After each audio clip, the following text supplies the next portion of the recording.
The Florida Department of Education touted an overall improvement in the Florida Assessment of Student Thinking, or FAST, a monitoring system that replaced the Florida Standards Assessment, or FSA. The state system showed progress in nearly every grade level with notable gains in math and reading proficiency. In part two of our discussion with Florida Education Association President Andrew Spar, we break down the difference in state and national testing, as well as the impact charter schools and school vouchers are having on the public schools. With more on this story, we're joined by Andrew Spar, president of the Florida Education Association, the state's largest teacher union. Welcome, Mr. Spar. Thank you for having me.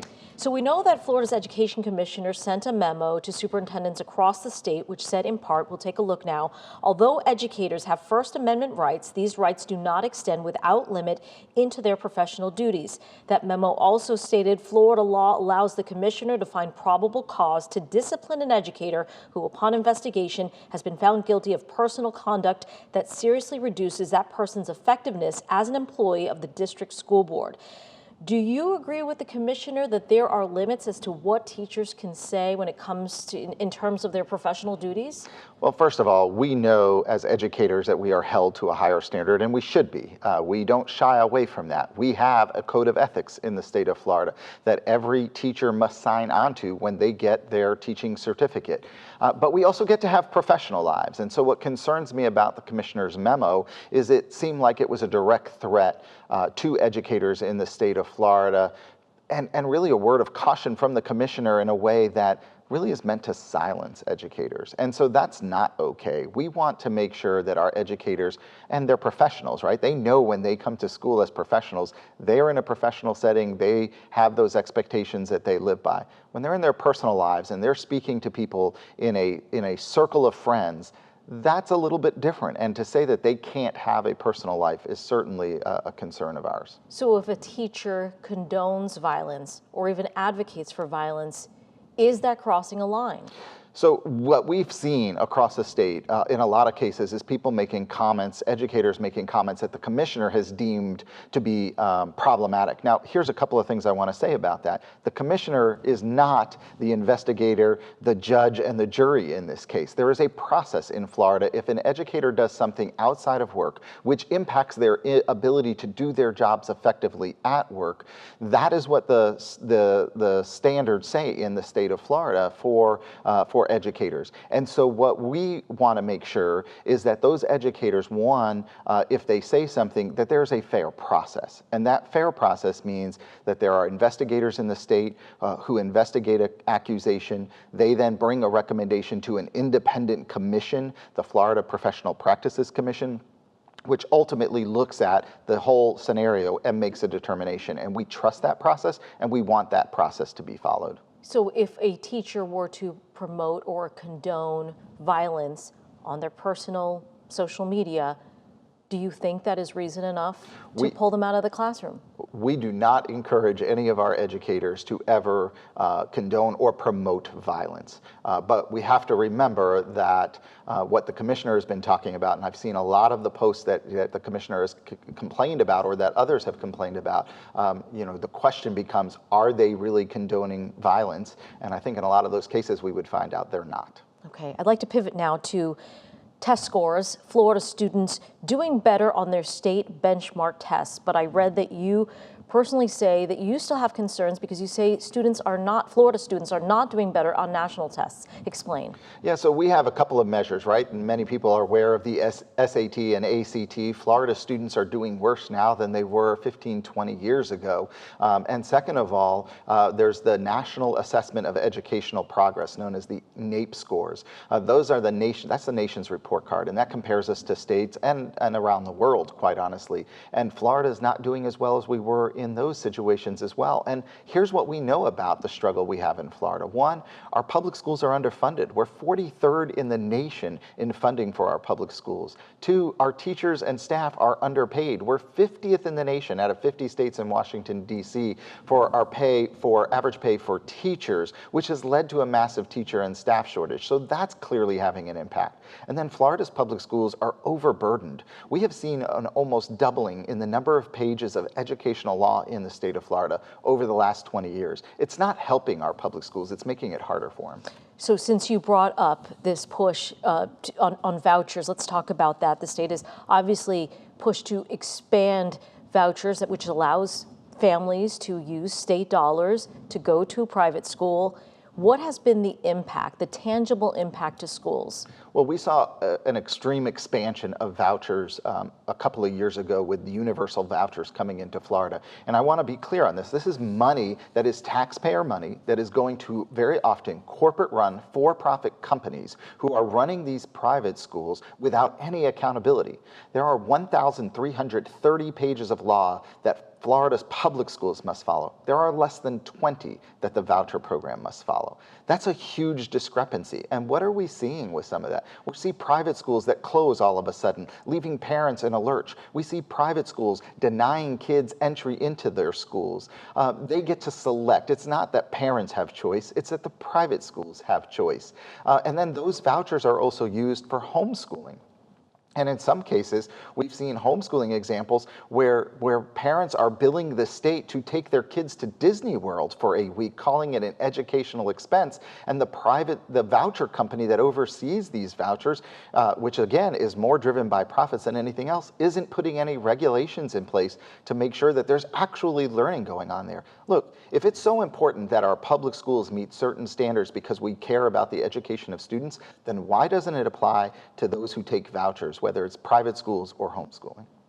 What has been the financial impact to schools? So public schools in the state of Florida are losing $4 billion a year. $4 billion a year is coming out of the public school budget to fund vouchers. And what does that mean? 85% of those dollars 2 years ago went to kids already enrolled in private schools or in homeschool situations, which means less resources for our public schools, which is why across the state, districts are talking about closing schools and other cuts to their budgets, reducing programs. Our schools are losing out. Our public schools are losing out. Our students are losing out. Some might argue, though, those students are going to private schools, so those are fewer students that those particular schools have to educate. Doesn't it sort of all work out in the end?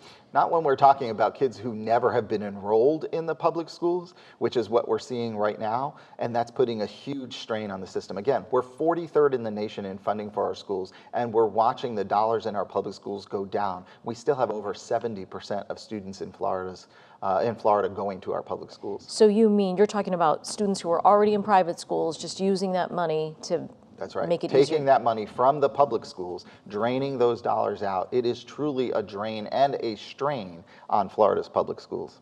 I'd like to turn now to cell phones. A recent report from the National Bureau of Economic Research says that test scores are going up for Florida students, and student behavior has improved since we saw limits to cell phones. Tell us what those limits are and what you think the impact has been. Yeah, I think it's a little too early to tell, but a couple of years ago we saw a state legislation that limited the use of cell phones. It ramped up last year, so going into this school year, so students cannot have cell phones out during the day in our elementary and middle schools, and in high schools it depends on the district, but the state law at a minimum is during class time. Students cannot have those cell phones out. What teachers are seeing is that when students do not have ready access to their cell phones, there's less likely to be bullying going on, and students are having to communicate more. Here in Lee County, I was just in schools today and talking to some teachers, and they were telling us that in Lee County, they're not allowed to have phones from bell to bell, meaning from the first of the day to the end of the day in our high schools. And what are they seeing? They're seeing more conversation happening in the cafeteria. A principal actually just said to us that, the cafeteria used to be pretty quiet. We've had to bring more people in to monitor the cafeteria, and it's a lot louder. I think that's a good thing. We want students to interact in a social way during lunchtime and class change time. And we've heard from other teachers that kids are now having to go back and passing notes, something we did when we were in school. No more texting. So there's the more personal interaction, which I think is better for students, and there's less distractions, which will help, we think, with test scores and behaviors in the schools. Mr. Spar, let's talk about charter schools. When children are sent to charter schools, you would argue that is a huge problem for public schools as well, even though my understanding is these charter schools do have to report to the local district? So again, charter schools have requirements in Florida. They have about 68 pages of law. Again, public schools have 1,330 pages of law. Here's what we know about charter schools. We've seen experiments. Charter schools tend to open in communities where there is more affluency in that community. They tend not to take students who have struggles, whether they're students with disabilities, whether they're students who live in poverty. We saw an experiment. We've seen a few experiments with charter schools in Florida. Jefferson County, just outside of Tallahassee, was converted to all charter schools. And after 5 years, the charter school company walked away, said it was hard to teach poor kids, and those schools were turned back over to the public schools and are doing better under the public schools than they did under charter school control. Here's the other issue we see in charter schools. There's a new law that right now that allows charter schools, which are run by for-profit companies, to come in and take over part of a public school. We already have a company that has submitted over 100 applications of their intent to take over parts of our public schools.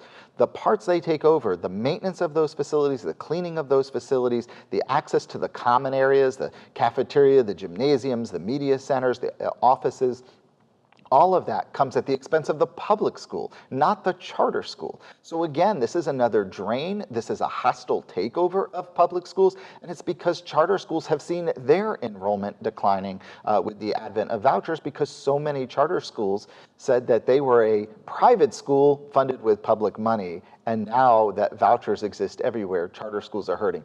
What we should take away from all of this, whether it's vouchers, whether it's charters, even in some cases homeschooling, this is more about dollars and cents and less about the education of our students.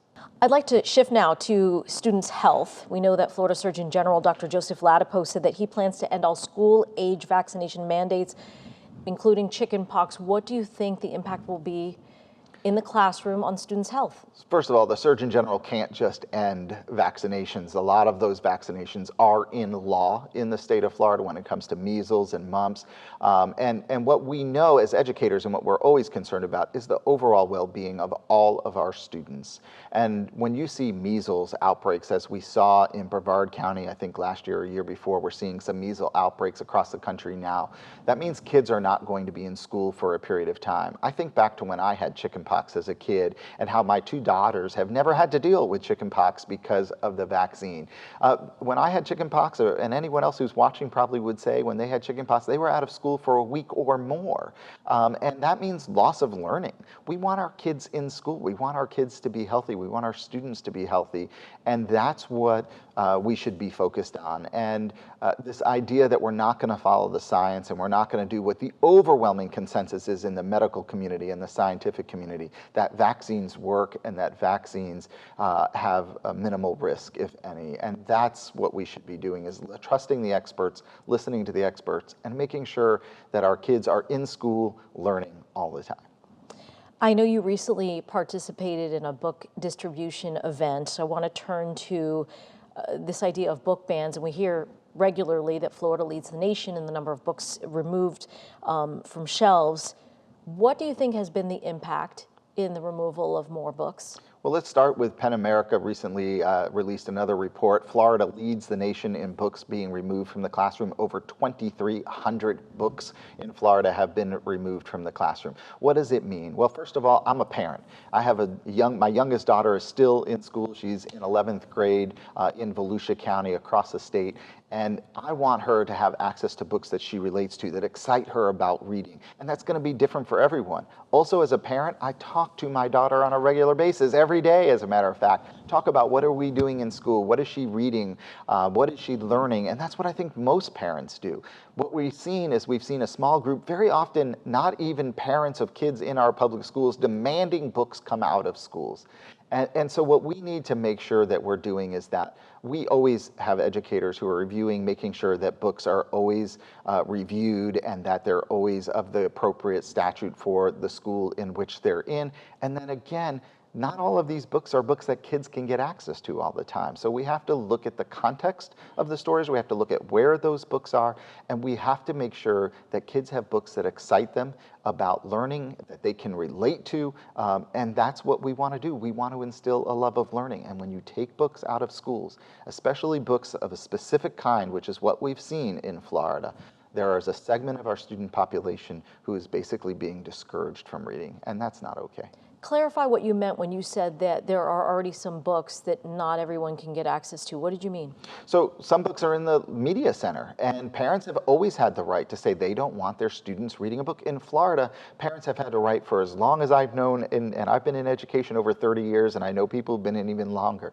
Florida has always allowed for parents to say, I don't want my kid reading that book, can you give them an alternative book? Or I don't want them participating in that assignment, can you give them an alternative assignment? Parents have always had that decision-making authority, and they should. What we shouldn't have is some people who aren't even parents dictating what my kid or your kids or grandkids get access to in our schools. I'd like to end on what I think is a positive note. The Florida Department of Education found that 71% of all graded schools around the state received either an A or a B. That's up from 64% from previous years. Are you encouraged by those numbers? Is that something to celebrate? Yeah, it's always something to celebrate when it comes down to our students being successful. And here's what I want to say. Our public schools are 43rd in the nation in funding. Our average teacher pay is 50th in the nation out of the 50 states in Washington, D.C. We have a massive teacher and staff shortage in the state, and yet educators still make a difference every day, and we should never forget that. Andrew Spar, thank you very much. We appreciate your time. Thank you. Thanks for watching. We've got more great content for you, from news to the arts to the environment. So be sure to like and subscribe to WGCU's YouTube channel and follow us on our social media platforms for the stories that matter to you.